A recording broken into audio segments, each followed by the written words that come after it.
how much they are interested in acting. So it has nothing to do with the movie. You are not a movie maker here. So உங்களுக்கு நல்லா அதில் ஒரு interest, அதில் ஒரு happiness, அதில் ஒரு fashion, இவ்வளோ விஷயம் இருக்குது அப்படின்றதுலாம் தட்ஸ் இம்பார்ட்டண்ட் ஆக்சுவலி. ஸோ இவங்களை எல்லாருக்குமே என்னையும் சேர்த்து நான் தைரியமாக சொல்ல முடியும். எனக்கு எனக்கு மிஷ்கின் இவ்வளோ பயங்கரமாக நடிப்பாருன்னு எனக்கு நிஜமாகவே தெரியாது. அவர் நடித்தா தானே தெரியும் எனக்கு.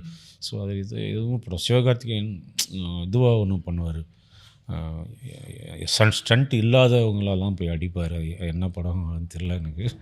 இது மாவீரன் சொல்லுங்கள். மாவீரன். இப்போ என்னன்னா இப்படி இருக்கார் இவர் அப்படின்னு. Then come I think super டீலக்ஸில் இஸ் ஒரு பாஸ்டர் இருப்பார். அவ்வளோ நல்லா நடிக்கிறார்.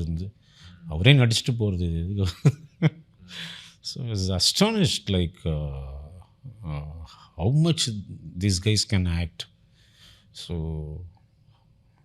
அதுதான் பார்க்குறேனே தவிர, படம் இருக்கும்போது நடிக்கிறோம், படம் இல்லாத போது படம் இல்லாத போது நடிக்கிறோம், படம் போது அங்கே போகிறோம் அப்படின்லாம் இல்லை. புரியுது. ஏன்னா இவங்க எல்லாமே பிஸியான ஆளுங்க தான். சோட்டரில் அனுராக் ஐ திங்க் மாதத்துக்கு ஒரு படம் பண்ணுவாருன்னு நினைக்கிறேன் அனுராக்.